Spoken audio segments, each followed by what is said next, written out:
목사님 조금 뭔가 해주세요. 안 지워지는데 이거?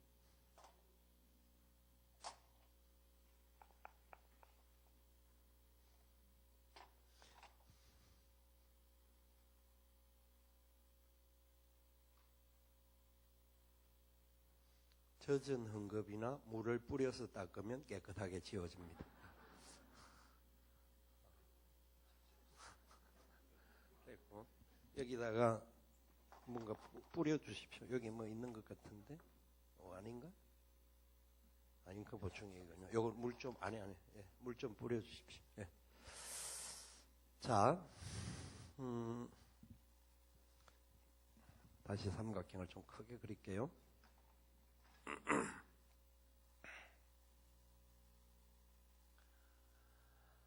성경에 있어서 중요한 그 하나님의 원리를 가르쳐 주는데, 우리가 기본적으로 하나님과의 관계가 우리 속에 있어야 되고, 그 다음에 우리라고 하는 공동체의 관계가 있어야 합니다. 그리고 세상이라고 하는 사명의 현장들이 있어야 합니다. 예수 그리스도를 주인 삼는 성도들이, 그리스도 안에 있는 성도들이 하나님과의 관계가 제일 우선입니다. 하나님과 우리와의 관계가 항상 교통하지 않으면 안 됩니다. 하나님의 뜻을 알아야 되고, 하나님의 그 뜻 앞에 우리가 어떻게 순종할 것인가는 결국 기도와 말씀 속에 깨우침을 받는 겁니다. 우리가 예배를 드리는 것도 하나님의 뜻을 받는 중요한 시간입니다. 그래서 우리가 예배 시간을 통해서 또 하나님께 영광을 돌리고 하는 모든 것들이 하나님과 우리와의 깊은 교통의 관계가 있는 겁니다. 이 예배는 창세기에서부터 계속 진행되어지는, 주님 오시는 그날까지, 아니 주님 오시고 영원한 천국에 가서도 계속되는 일입니다. 그렇죠? 여러분, 우리가 천국에 가면 매일 뭘 할까요? 이 관계를 합니다. 매일 영광의 주님을 찬송하고 주님과 함께 화합하고 기뻐하고 즐거워하고. 그러니까 예배는 우리에게 있어서 너무나 중요합니다. 그래서 예배에 성공하지 못하면 우리의 삶은 성공하기 어렵습니다. 그래서 교회 성도라고 한다면 첫 번째 하나님과의 관계가 최고의 관계입니다. 한번 스스로 체크해 보십시오. 나는 얼마나 하나님과의 관계를 매일 유지하고 있고, 또 매년 지나가면서 성장과 성숙과 열매가 맺혀가고 있는가. 그래서 예배는 하나님 말씀을 통해 드려지는 예배인데, 예배는 로마서 12장에서 1, 2절에서 우리에게 하나님께서 말씀하시되, 우리가 드려지는 예배는 거룩한 산제물이 되어야 된다는 겁니다. 거룩한 산제물. 제물은 하나님께 바쳐지는 건데, 바쳐지는데 어떻게? 거룩한 산제물로, 통째로. 그러니까 어느 부분은 빼고 어느 부분은 넣고, 아니니까 요만큼 드리고 싶은 거는 드리고 아닌 거는 내 맘대로 하고 아니고요. 전부를 말합니다. 전부를. 내 삶의 전부를. 아멘. 우리 하나님께 예배하는 우리의 전부를 드리는 겁니다. 드려야 하고, 그래야만 우리가 그 은혜와 기쁨을 누리는 겁니다.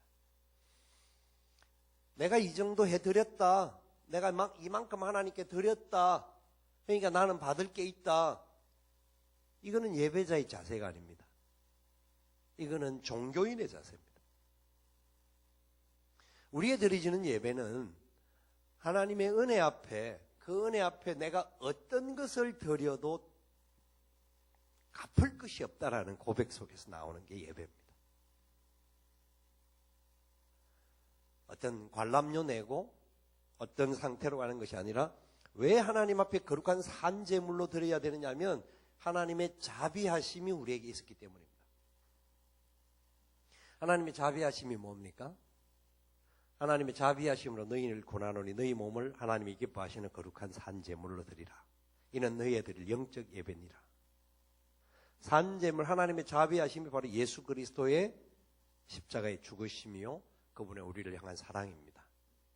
그러니까 이 은혜와 사랑을 받은 우리들이 하나님 앞에 예배하는 것은 너무 소중한 겁니다. 예배 시간에 뭐 설교가 더 은혜가 되면 은혜가 되고 설교가 좀 죽을 쓰면 오늘 예배가 망쳤다. 이게 아니라는 거죠. 설교는 죽을 쓸 때도 있습니다. 왜? 여러분들이 죽 먹을 정도밖에 안 되어서 죽을 쓸 수도 있고 아니면 목사가 준비가 덜 돼서 죽을 쓸 수도 있습니다. 근데 죽을 쓸 때는 오늘 죽 썼네라고 말하지 말고 내가 죽 먹어야 될 형편인가 보구나. 안 그러면 체할까 싶어서 하면서 역으로 생각해 보시라고요. 그런데 우리가 이게 모든 예배를 드리는 찬송과 기도와 모든 이게 교회 안에서 거룩한 예배로 하나님께 드려지는 것일 뿐만 아니라 산제물, 삶의 자리에서 예배가 되어야 하는 겁니다. 제가 이 말씀을 여러 번 드렸는데 예배는 워십이라고 하는 단어를 사용하는데 이 워십은 워스십에서 나왔습니다. 워스라고 하는 말은 가치 있다, 고귀하다 하는 뜻이거든요. 가치롭고 고귀한 부분을 그분 앞에 드린다라는 겁니다.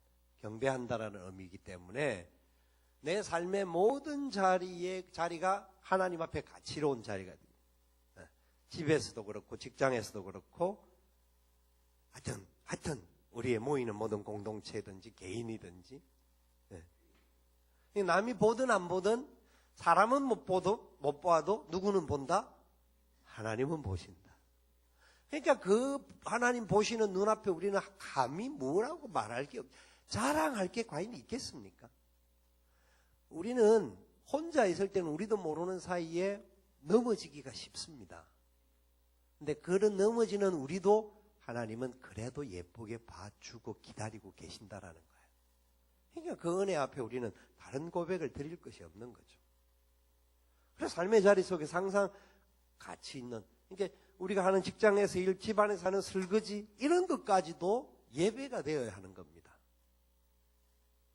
이해가 되십니까? 그게 거룩한 산제. 왜 그게 예배가 되어야 하냐면 그 일을 통하여서 가족들에게 영향력을 주고 내가 하는 직장에서 일을 통하여서 다른 사람들에게도 가치로운 것으로 흘러가도록 만들어줘야 됩니다. 그래야 하나님의 자비하심을 우리를 통해 나타나는 거죠. 철저하게 말씀과 기도와 예배의 삶이 나와 하나님 관계 어떻게 되어 있는가. 예배에 성공하면 사람은 인생은 성공하는 거라고 말하는 이유가 다른 게 아닙니다. 그러니까 우리가 신앙생활을 오래 한 사람들이 예배에 성공하지 못하는 경우들을 많이 봅니다. 특별히 우리 목회자들 경우에도 그런 경우가 많습니다. 너무나 예배에 익숙해 있다가 보니까 뻔할 거야라고 생각을 합니다. 뻔한 것 같지만 그 뻔한 것 속에 하나님의 임재가 있음을 알아야 합니다.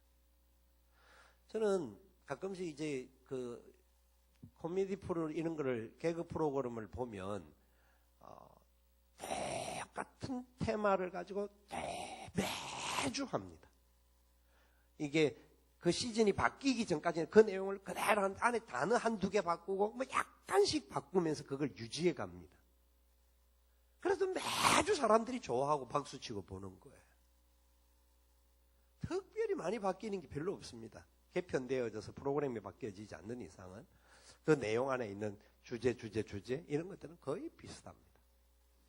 여러분 우리가 드리는 예배가 어떤 때는 뭐 별 큰 굴곡 없이 그냥 평범하고 옛날 똑같은 것 같지만 그 똑같은 그 자리가 똑같은 것이 아니라 똑같은 그 상황에도 하나님의 임재가 있고 하나님의 영광이 나타나고 하나님과 우리의 관계에 진정한 기쁨들이 있어야 되죠.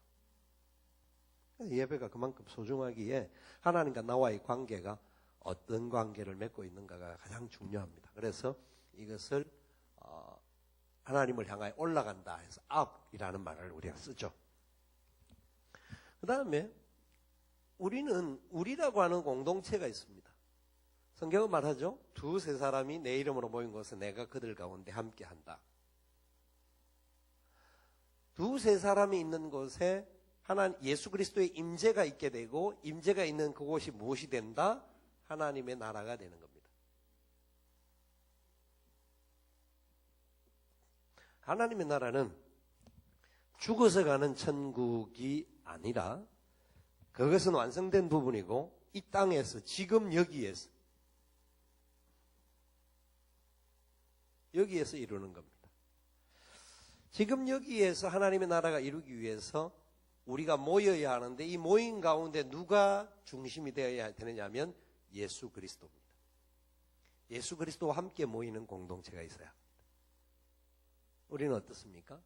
교회에서 신앙생활 할 때 나 혼자 독불장군과 같이 신앙생활을 하고 있지는 않습니까? 그렇다고 한다면 우리는 이 예수님과 함께 모이는 이 부분에 대해서 이 뭐야? 맞다며.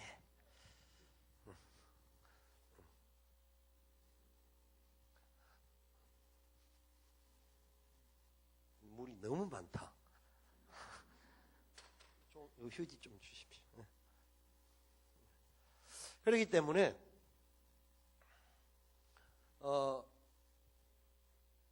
교회라고 이 두세 사람의 기본적인 원칙을 교회라고 말합니다. 교회라고 하는 공동체는 너무너무 중요한 겁니다. 교회 안에서 천국을 경험하고 교회 안에서 서로의 아픔과 상처와 눈물들.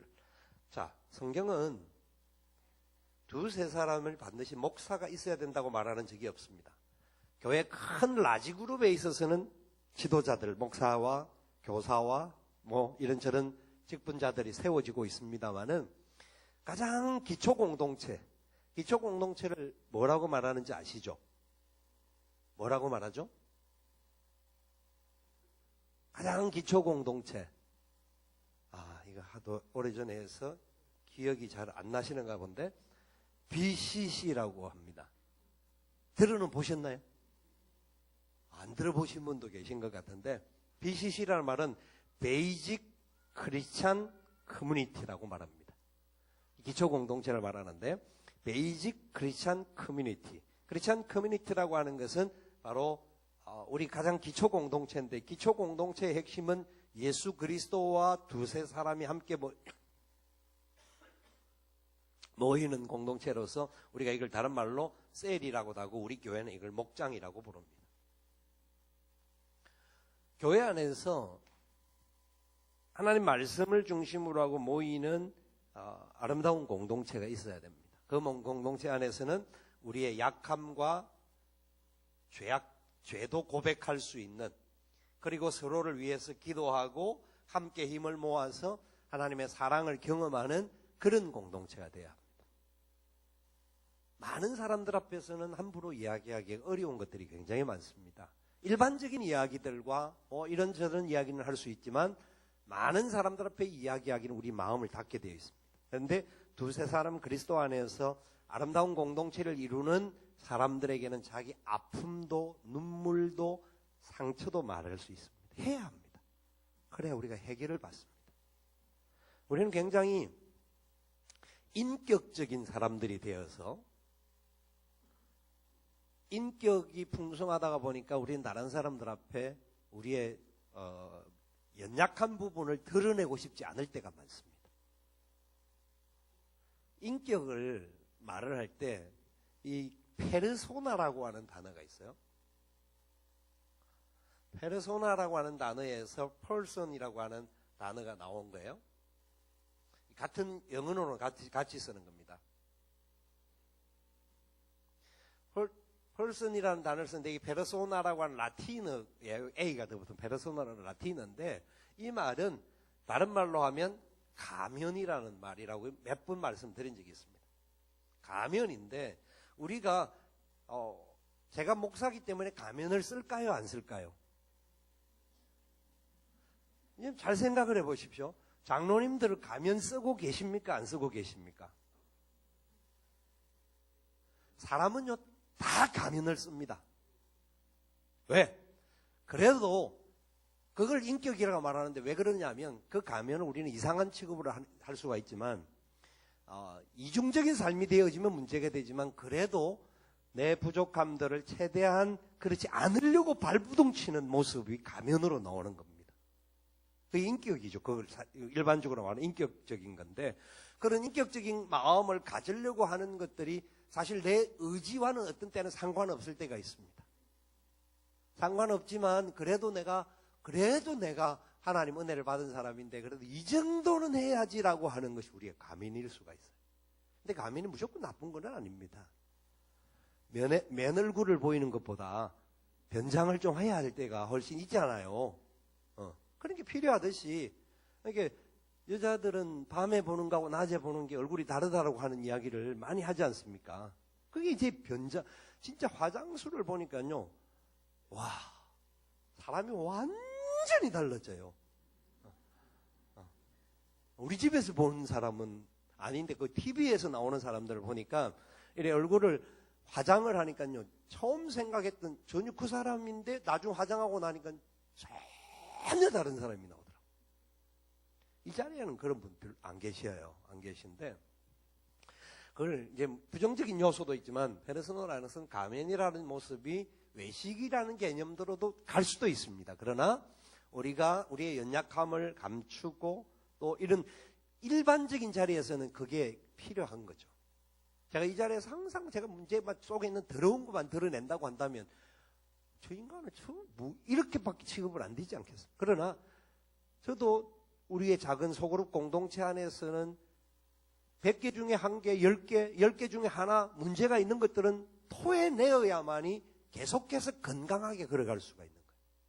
그래서 우리 공동체가 서로에게 가면으로만 있지 않고 연약함을 고백할 수 있는, 우리의 약함과 죄와 이런 연약한 문제들을 드러낼 수 있는 그런 모습들이 우리에게 필요하다는 거죠. 그게 우리 공동체에 너무 중요한 겁니다. 그래서 자, 이걸 기초공동체라고 말했는데, 하나님과의 관계 속에서 기초공동체의 기본적인 원리는 B입니다. 이걸 B를 다른 말로 하면 바이블이라고 말합니다. 성경. 그 다음에 우리 공동체, 우리라고 하는 공동체에는 C가 있는데, C라고 하는 것은 compassion이라고, compassion이라고 하는 고백, 나눔, 이런 것들이 C에 해당됩니다. compassion. 그래서 우리의 약함을 나누고 연약함을 통해서 고백함으로 인하여서 우리 안에 성령님의 임재가 있고, 그 임재 속에 우리 안에 진정한 기쁨과 감사가 나타나는 그런 역사가 있다라는 거죠. 그래서 이런 공동체가 있는 것은 대단히 중요합니다. 우리 삶에 너무너무 중요합니다. 이런 공동체가 없는 사람들은 건강하지가 못해요. 그래서 저는 이제 목회자들에게도 그런 이야기를 많이 합니다. 목회자들은 이런 공동체가 없기 때문에 항상 자기밖에 모르는 세계 속에 있습니다. 지도자가 되면 될수록 외로워지죠. 그런데 진짜 자기의 약함을 드러낼 수 있는 그런 공동체가 있다는 것은 너무 중요합니다. 그래서 그런 공동체를 만들어야 되죠. 뿐만 아니라 이렇게 이제 기초 공동체가 생겨지는데 멈추지 않고 예수 그리스도 안에 있는 하나님의 사람들이 세상을 향하여 나아가는 겁니다. 이 세상이 하나님을 만날 수 있도록 세상을 향하여 나아가는데, 이 공동체의 컨버트라고 해서 회심시킨다, 변화시킨다라고 하는, 세상을 변화시키는 역사들을 이야기를 합니다. 그래서 사명이 있는 것인데, 이 사명은 복음 전도와 선교뿐만 아니라 세상을 구제하고 선한 일을 행하는 이런 것들을 통하여서 세상을 향하여서 우리가 하나님의 역사를 보여주는 것을 말합니다. 교회는 기본적으로 하나님과의 관계를 유지하기 위해서 말씀과 신앙 고백, 서로에 대한 고백과 컴패션 있고, 그 다음에 세상을 향한 우리의 사명, 이 관계들로 나가는 것이 교회 일하는 사람들의 역할들입니다. 직분자들의 역할. 보통 여기에 머무는 경우가 많아요, 사람들이. 여기에 머무는 것, 이거 굉장히 중요하고 좋은 겁니다만은, 근데 여기에 머물면 잘하지를 못합니다. 잘하는데 뭐만 잘하느냐 하면 머리만 커질 수가 있어요. 머리만. 왜? 항상 듣고 보기만 하니까. 우리가 여기에 우리라고 하는 공동체를 통하여서 가슴이 따뜻해질 수가 있습니다. 서로와의 관계, 고백, 나눔 통해서 아픔을 경험해주고 또 기쁨을 함께 나누고 그런 부분들이 필요하고 가능하죠. 세상과의 관계 속에서 우리의 손과 발이 일을 하는 겁니다. 내가 만나는 사람에게 예수의 사랑을 전해주고 또 복음을 위하여서 선교 헌금도 보내고 기도도 하고 말씀을 나누고, 이게 너무나 중요한 사명이 있어요. 이 세 가지 역할이 제대로 이루어질 때에 건강한 사람이 될 수가 있습니다. 예수 그리스도가 머리가 되시고 왕이 되시고 그 그리스도 앞에 순종하는, 그리고 그 뜻을 따라 살아가는 거룩한 백성이 될 수가 있습니다. 우리는 어느 상태에 머물러 있다고 생각하십니까?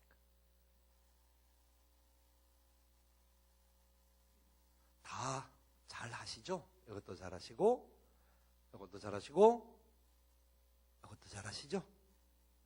옆에 분 보고 이렇게 말해 봅시다. 잘 하십니다.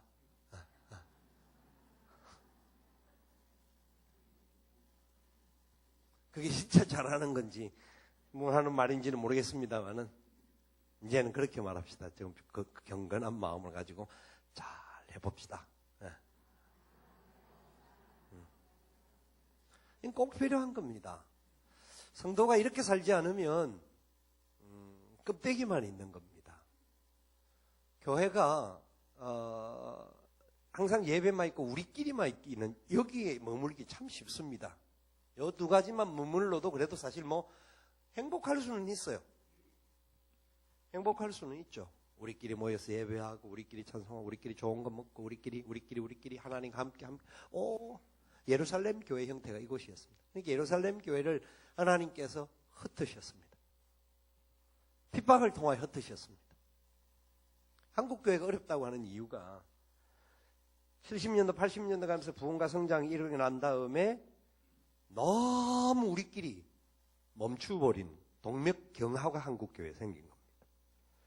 세상에 대한 관심은 그냥 우리에 있는 것을 자랑하는 대로 넘어갔고, 진정한 사명, 특별히 땅끝까지 복음 전가하는 일에 대하여서는 별로 가치관을 못 가지게 되는 거죠. 그렇게 되다가 보니까 결국 교회가 동맥경화와 이게 균형 잡히게 성장한 것이 아니라 잘못, 그러니까 항상 이렇게 흔들 할 수 있는 요소가 있는 거예요. 우리 교회가 사실 이 세상 사역에 있어서 실제적인 예중에 뭐 경로식당이라든지 그 다음에 선교라든지 뭐 등등, 우리는 나름대로 열심히 어떻게 하든지 간에 우리가 받은 은혜를 세상과 나누고 싶어서 뭐 누가전도팀이라든지 뭐 아기학교, 그리고 장애인들 모임, 그 예배, 이런 부분들을 그래도 하려고 몸부림치는 교회입니다. 그게 중요한 겁니다. 우리가 이 뒤에 교육관을 리모델링을 할 때, 교육관 적어도 이제 리모델링 한 지가 너무 오래돼서 저거 진짜 문제가 되는데, 이 엘리베이터를 중간에 놓았거든요. 엘리베이터를 놓게 될 때에, 사실 뭐 2층짜리 건물에 엘리베이터를 왜 놨느냐라고 이제 재직해서 이 논란이 있었지 않습니까? 있었는데, 두 가지 이유로 엘리베이터를 놓아야 한다. 왜냐하면 교회는 우리같이 사지 멀쩡한 사람만 오지 않는다. 첫 번째, 연약한 사람들, 장애인들도 교회에 들어올 때 문턱이 없는 교회가 되어줘야 된다. 그리고 그 장애인들은 실제로 그럴 뿐만 아니라 우리 연세가 많은 어른들도 그런 경우가 되어질 수 있다. 그러니까 이 옛날 건물에다가 엘리베이터를 붙이자. 그래서 이게 붙이는데 그 당시 8천인가 9천만 원 정도 들었습니다. 굉장히 많은 돈이 들었습니다. 그럴 때 뭐 어떤 분들은 우리가 업어서 봉사하면 되지요 했는데, 그건 현실적으로 쉽지 않는 문제라서 우리 이의장 장로님이 그때 강하게 주장하시고 제 의지를 가지고 이걸 무조건 해야 됩니다 해서 우리가 엘리베이터를 놓은 겁니다. 그래도 식당에서 2층까지 오르락내리락 하는데 많이 어르신들이 또 이용하고 우리 교회 장로들이 몇 명들이 오시는데 휠체어를 타고 어디든지 들어올 수 있도록, 그래도 이쪽으로는 계단이 있어서 못 오르지만 이쪽으로 오면 턱들을, 그래서 우리 교회는 교육관은 1층까지는 그게 가능하다. 이 시설 자체가 워낙 노후돼서 그게 안 되는 상황이라서, 그래서 가능하면 기본적인 공간 들어갈 수 있도록 턱을 없앴던 겁니다. 이게 그냥 된 것이 아니라 결국 하나님께서 우리에게 맡겨준 이 사명들을 어떻게 하면 우리가 감당할 것인가.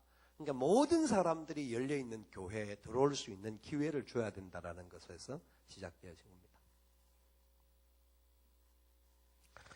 예수 믿는 사람이, 다른 말로 하면 우리 직분자들이 이 관계 속에서 살아갈 때 삼위일체 하나님과 함께 진정한 행복과 기쁨을 얻을 수가 있습니다. 이 부분들이 제대로 되지 않으면 우리는 영양을 잘못 먹은 사람으로서 잘못 균형 잡히지 못한 모습으로 자라갈 수가 있죠. 자, 이 모든 것들을 위해서 진짜 섬김이 도대체 뭐냐? 우리가 직분을 가지고 하는 일은 섬기기 위한 겁니다. 섬김을 위하여서 하나님께서 우리에게 사명을 맡겨주셨는데, 이 섬김을 디아코니아라고 이제 말을 하는 건데, 이 섬김은 모든 사람들이 감당을 해야 될 겁니다. 그래서 사도행전 6장에 사도들은 말씀 전하는 일과 기도하는 일에 전무하리라 하는 말이 나옵니다. 이야기 많이 말씀드렸는데, 전무하리라고 한 말씀 속에 섬김이라는 단어가 포함되어 있습니다. 말씀을 전하고 기도하는 것도 섬김입니다. 하물며 다른 모든 것, 우리가 손발로 상황으로든지 행하는 것들은 하나님을 섬기는 것일 뿐만 아니라 사람들을 섬기는 일이 되어야 합니다. 섬기는 사람들은 하나님의 뜻 가운데서 순종하면서 그 일을 감당해야 되는 거죠. 그래서 오늘 본문에도 디도에 관해서 말하면서 두 번씩이나 강조하는 것이 간절함에 대한 이야기합니다. 간절함. 섬김은 그럼 어떻게 섬겨야 될 것인가? 간절한 마음을 가져야 되는데, 이 간절함 속에는 열심이 포함되는 겁니다. 섬김을 위해서는 열심히 있어야 합니다. 여러분, 섬긴다라는 것은 육체적으로는 힘들 수가 있고 공고할 수 있는 부분들이죠. 그런데 왜 우리가 이 간절함과 열심을 내어서 이 섬김을 통하여서 뭔가 더 은혜를 받는 개념이 아니고, 은혜가 이미 우리에게, 하나님의 놀라운 은혜와 사랑이 우리에게 이미 주어졌기 때문에 부여되어진 사람들은 섬길 수밖에 없는 겁니다. 섬겨야 하는 겁니다. 섬기되 열심을 다하여서 간절한 마음으로 섬겨야 하는 겁니다. 그렇죠? 혼자서 떠드니까 막 여러분들은 그렇죠?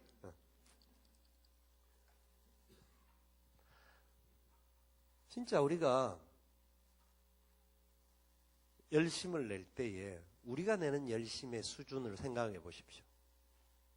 근데 성경에는 우리가 내는 열심을 말하지 않고 하나님의 열심을 이야기합니다. 무슨 말이냐면, 우리는 하는 신용만 해도 하나님의 열심이 우리를 받쳐주신다라는 거예요. 하나님의 열심이 우리를 이끌어 가신다라는 거예요. 하는 척만 해도, 이게 이제 척의 개념은 그 마음을 그래도 갖는 거를 말해요. 그냥 뭐 체면을 위해서 하는, 뭐 그럴 수도 있죠. 억지로 지고 갔던 고레네 시몬조차도 예수님을 위하여서 십자가를 진 사람이라고 성경은 인정을 해주고 있어요. 하나님의 방법이에요. 그렇기 때문에 우리가 열심을 낸다라는 것은 내 열심 때문에 한 것이 아니라 이 열심의 배후에 하나님의 열심이 있다라는 것을 잊지 말아야 합니다. 하나님의 열심이, 하나님의 일하심이 우리를 잡아주시는 것.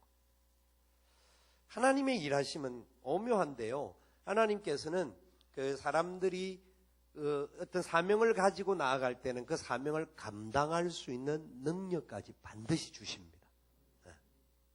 나는 못하는데요. 아니에요. 그래요. 맞는 말이에요. 어떤 말은 내가 못하는 건 맞아요. 그런데 하나님이 주셨다고 믿고 아멘 하고 나가면 하나님이 감당할 능력 주신다는 거죠. 그걸 아셔야 되죠. 그래서 우리가 열심을 내는 겁니다. 저는 진짜 여러분 지난 11월 달 제 스케줄을 보셨겠지만 거의 매주 외국에 왔다 갔다 했습니다. 되게 좋은 것 같죠. 진짜 저는 비행기 타는 게 싫어요. 그거 너무 힘들어요. 쪽으로 앉아가지고 밤새도록 와야 되고. 근데 감당할 수 있는 은혜를 주시고 감당할 수 있는 그 힘을 주시더라고요.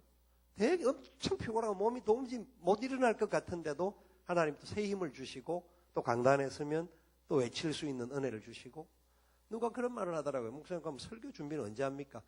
설교 준비는 삶 속에서 하고 그 왔다 갔다 하는 시간은 얼마든지 설교 준비할 시간 많습니다. 훨씬 더 있습니다. 걱정하지 마십시오. 여러분 식은 밥 절대 안 먹일 테니까. 진짜 하나님의 역사의 현장을 살펴보니까 훨씬 더 풍성해지는 것들이 많아지는 거죠. 하나님 살아계셔서 일하는 현장을 보는데 어떻게 우리가 흔들리고 시들어질 수가 있습니까? 그래서 우리는 섬기는 겁니다. 이 일을 내가 뭘 과시하고 자랑하기 위함이 아니라 나에게 맡겨주신 사명을 가지고 섬길 수 있도록 하나님이 은혜를 주셨다는 걸 아셔야 됩니다. 교회 모든 직은 섬김의 자리입니다. 집사든 권사든 장립집사든 장로든 목사든 모든 자리는 섬김의 자리입니다. 그걸 기억하고 믿음으로 꼭 갈 수 있었으면 좋겠습니다. 그리고 그렇게 행할 때에 오늘 본문 18절에 보니까 복음으로서 칭찬을 받는다라고 말합니다. 복음 안에서 칭찬을 받는다. 복음에서 칭찬을 받는다. 복음으로서 모든 교회에서 칭찬을 받는 자다. 그렇게 이야기합니다. 참 감사한 표현이죠.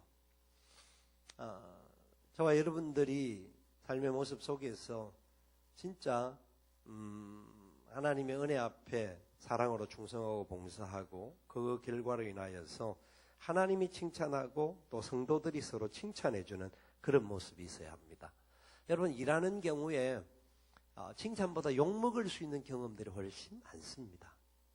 그런데 같은 공동체로서의 삶을 가져가는 사람들은 약간 문제가 있어도 칭찬해줘야 됩니다. 칭찬해주고 격려해주고 새 힘을 더해줘야 됩니다. 사실 오늘 우리 그 장로 안수입사 권사 투표를 했는데 하여튼 지독한 사람들이 많더라고요. 한 명만 동그라미 치는 사람이 엄청 많아요. 엄청. 그러면 당선이 되기가 어려워요.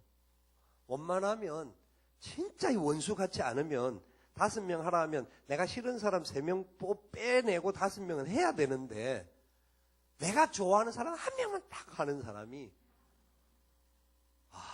그렇다고 그건 잘못된 틀린 건 아니에요. 그게 그럴 수도 있지만 그러나 진짜 교회에 사람을 세우는데 필요한지 안 한지를 위해서 기도하면서 그래도 해줘야 돼. 그래서 조금 약한 듯이 보이더라도 그 중에서 그래도 그래 이 사람은 이런 거는 잘하지 이런 거는 좀 잘하지 칭찬이 좀 필요하지 않겠습니까?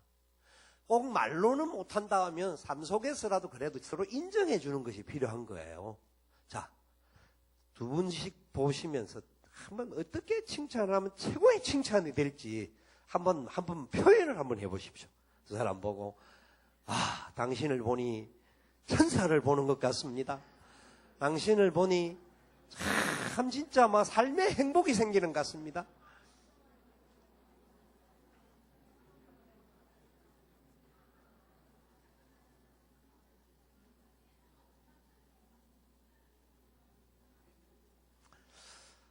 그래요. 하여튼 그래서 우리가 서로 칭찬하고 서로 격려하고 세워주는 것이 너무나 중요합니다.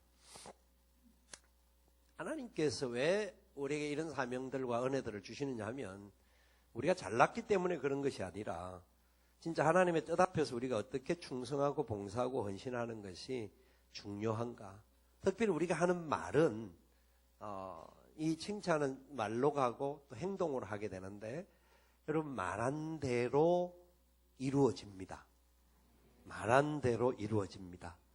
좋은 말을 하면 좋게 이루어지고 나쁜 말을 하면 그 사람이 문제가 있으면 그 사람에게도 가겠지만 그 사람이 별 문제가 없으면 그 말이 돌아서 누구에게 온다고요? 나에게 옵니다. 분명히 아셔야 됩니다. 오늘 아침에 설교할 때 말한 대로 하나님이 네가 말한 대로, 네가 생각하는 대로 그렇게 하신다고 말했잖아요. 그리고 이스라엘 백성들이 애굽에서 나와서 광야에서 계속 팻말은 불평과 원망과 투정을 했습니다. 불평, 원망, 투정하니까 하나님께서 뭐라고 했습니까? 니들이 말한 대로 내가 갚을 것이다. 다 그래 죽여달라. 그래 알았다 죽여줄게. 그 말입니다. 하나님 그렇게 하신 겁니다.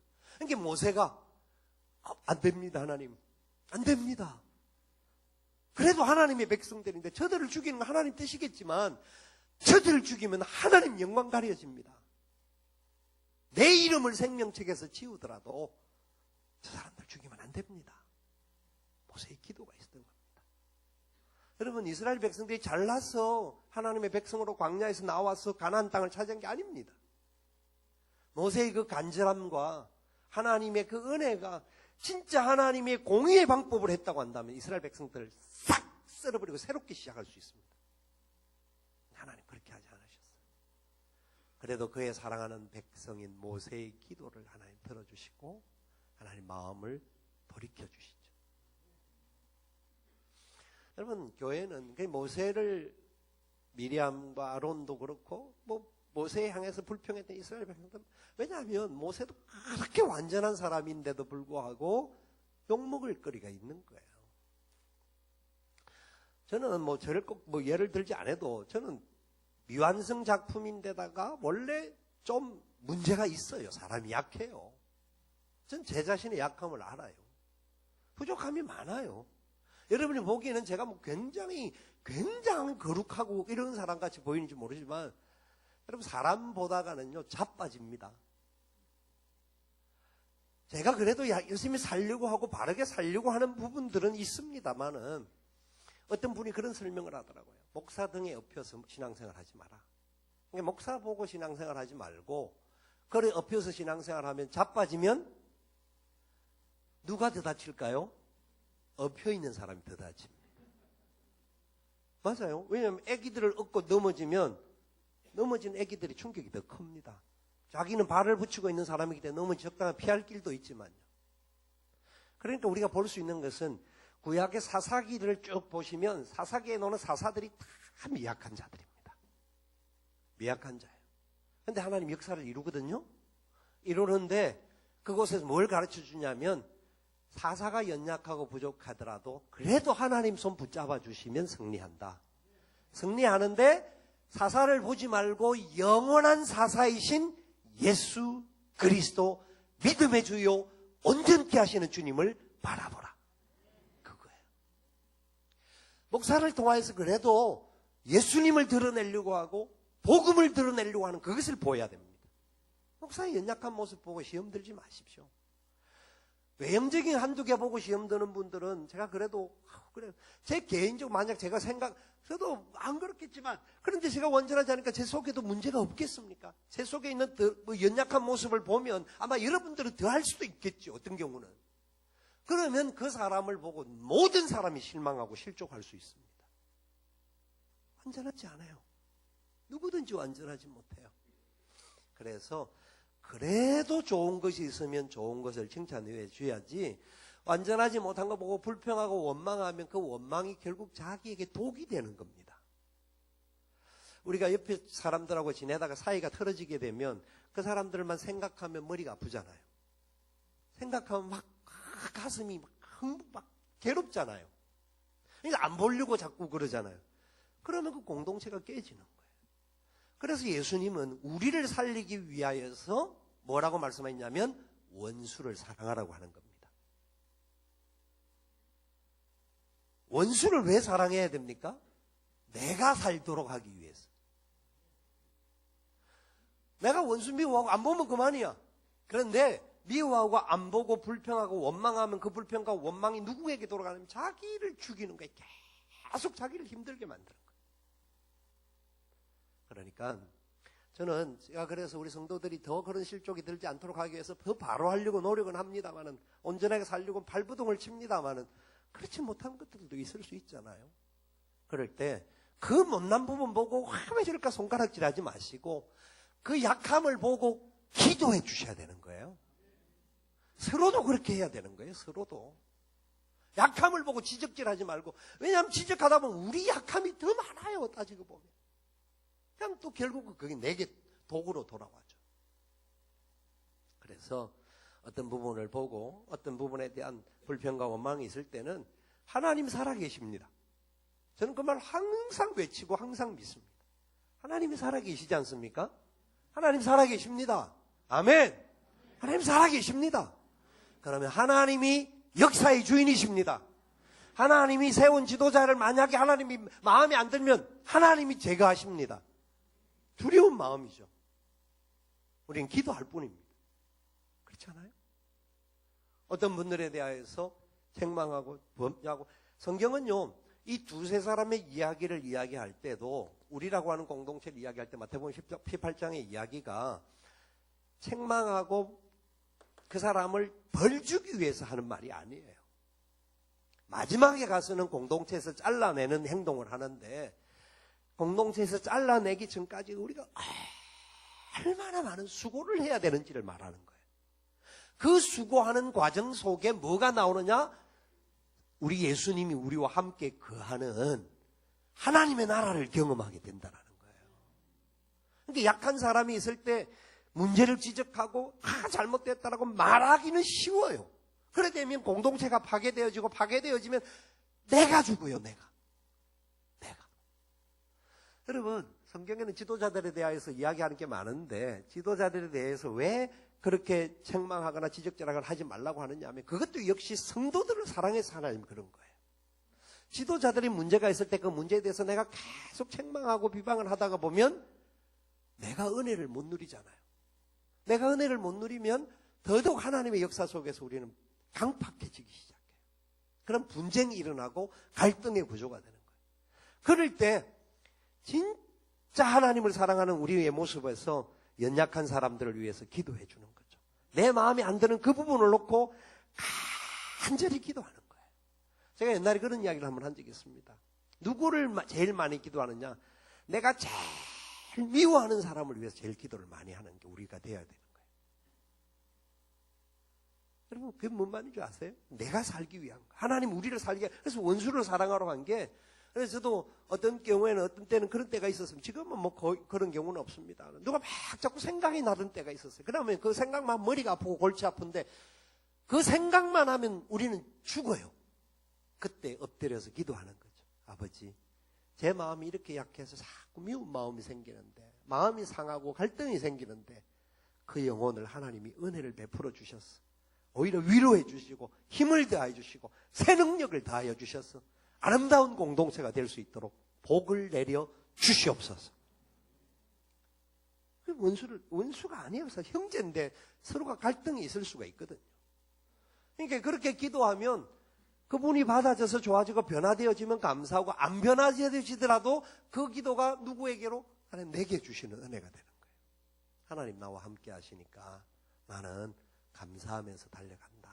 그렇게 되는 거예요. 미운 마음들을, 어떤 문제를 사람이 말을 듣게 되면 마음이 상하게 되죠. 마음이 상하게 되면 그 상한 마음이 계속 올라오게 되면 그게 상처가 되고, 상처가 되면 그 속에서 이상한 현상이 올라와요. 그때마다 마음이 상한 자를 고치시는 주님, 하늘의 아버지 날 구원하소서, 의의 길로 인도하사 자유케 하셨네. 하여튼 그렇게 찬송을 하잖아요. 그렇게 찬송하면 그렇구나, 상한 자와 함께 하시는 주께서 나를 위로하시고 새 힘을 주신다. 그러니까 오히려 상대방을 위해서 기도할 수 있는 거예요. 그래서 만약에 힘들면, 진짜 그래도 힘들면 시편의 저자인 다윗과 같이, 제가 그렇게 말씀을 여러 번 드렸습니다. 기도하면서, 그 사람에게 가서 말할 것이 아니고 기도하면서 하나님 앞에 욕을 해야 돼요. 하나님, 그 인간 작사를 내주십시오. 근데 그 기도하다가 보면 마음이 풀려지죠. 내 뜻대로 마시고 아버지 뜻대로 되기를 원합니다. 그게 시편 저자들의 기도예요. 죽여달라고까지 이야기합니다. 자손 대대로 벌을 달라고 이야기합니다. 엄청난 저주의 이야기가 나옵니다. 있는데 그렇게 기록되어져 있다는 것은 그렇게 된 것이 아니라는 거죠. 하나님의 은혜 앞에 연약함을 붙잡고 소망 중에 새롭게 일어나는 거예요. 여러분, 저와 여러분은 약합니다. 우리는 부족하지만 하나님의 은혜 가운데서 우리는 천국 백성으로서 살아갈 수가 있는 겁니다. 우리 교회가 그래도 좋은 교회입니다. 너무 좋은 교회입니다. 저는 우리 교회를 생각할 때마다 감사할 제목이 너무 많아요. 너무 많아요. 어제도 새가족 환영회를 이제 좀 못했다가 상황이 그래 돼서 어제 이제 새가족 환영회를 하는데 새가족으로 오신 분들이 쭉 돌아가면서 한마디씩 하는데 너무 감사할 게 많은 거예요. 너무 감사하고 그렇구나. 제가 그래서 그분들이 그런 말씀을 드렸어요. 여러분, 올해 최고의 은혜 여러분들은 선택을 하셨고 복을 받은 겁니다. 뻔뻔스럽지만 그렇게 이야기를 했어요. 왜냐하면 교회를 선택한다는 것은 참 어려운 일이거든요. 그런데 교회를 선택해서 좋은 마음을 갖는 분들이라면 최고의 선택을 한 거예요. 신앙생활이 성공하면 예배가 승리하는 거 아니에요? 예배가 승리하면 모든 것이 승리할 수 있는 거예요. 어제 고백하는 많은 분들의 이야기가 그래도 석수교회에 와서 지금까지와 비교할 수 없는 행복한 신앙생활을 하게 돼서 너무 감사합니다는 이야기가 주를 이루어 주길래 듣기 좋으라고 하면 나는 절대 아닐 거라고 생각했어요. 어떤 분은 진짜 아주 간증을 귀하게까지 하면서 진짜 우리가 천국에 가서도 부끄럽지 않게 만날 수 있는 사람들이 되면 좋겠다고. 지난 시간 동안 자기가 살아오면서 했던 많은 이야기들을 하는데 그래 너무 감사하다. 그래서 목사가 더 깨어서 기도하면서 이 귀한 성도들의 마음에 참 위로와 소망과 하나님의 은혜를 더 내려올 수 있도록 그런 목자가 돼야 되겠구나. 기도하지 않을 수가 없더라고요. 여러분, 그렇기 때문에 저를 위해서 기도하는 것을 잊지 마셔야 됩니다. 항상 잘하든 못하든 우리 목사님 위해서 기도해 주셔야 돼요. 그래야 우리가 살 수가 있는 거야. 그것은 결국 주님을 보는 거지만 주님만이 우리의 힘이 되고 힘이 되지만 그래서 하나님 목사를 통하여서 강단에 흘러나가게끔 하는 부분들이 있기 때문에 그런 부분들을 해주셔야 돼요. 저는 작년에 사실 하여튼 여러 가지 상황들을 많이 겪으면서 교통사고도 몇 번 만나보고 이렇게 하면서 그런 과정들 속에서 하나님의 지켜주심이 함께 하시고 우리가 어떤 자세로서 날마다 하나님 앞에 서야 될 것인가 하는 것들을 깨달을 때가 굉장히 많았습니다. 살다가 보면 이런저런 어렵고 힘들고 위기들과 아픔들도 많이 있습니다. 그때마다 우리가 같은 마음으로 그 일들을 이루어가야 할 줄 압니다. 마지막으로 한 말씀만 더 하면 22절에 그렇게 말하죠. 그들과 함께 우리가 한 형제를 보내었노니 우리가 그 여러 가지 일에 간절한 것을 여러 번 확인하였거니와 이제 그가 너희를 크게 믿음으로 더욱 간절하니라. 혼자가 할 수 있는 것이 아니라 같이 해야 된다라는 겁니다. 함께 일을 해야 되는 겁니다. 교회 공동체는 그래서 어떤 문제에 부족하고 연약함들이 생길지라도 서로가 믿음으로 바로 세워주는 그런 역사가 있기를 바라고요. 마지막 한 구절만 찾아보고 말씀을 마치려고 합니다. 사도행전 11장 24절. 사도행전 11장 24절 말씀.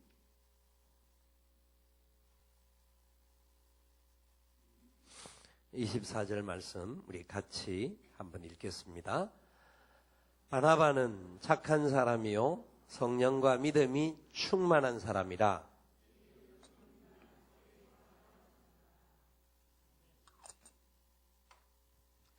길게는 말하지 않겠습니다. 문자 그대로입니다. 이 바나바라고 하는 사람은 굉장히 중요한 사람입니다. 어떤 분이 좀 우스갯스럽게 한 이야기입니다만은 바나바는 앞으로 해도 바나바, 뒤로 해도 바나바. 그래서 바나바는 변함이 없는 사람 하는 말을 하더라고요. 저도 그랬다. 왜냐하면 바나바라고 하는 사람이 워낙 그런 삶을 살았던 분이니까. 여러분, 일꾼은 앞으로 봐도 일꾼, 뒤로 봐도 일꾼.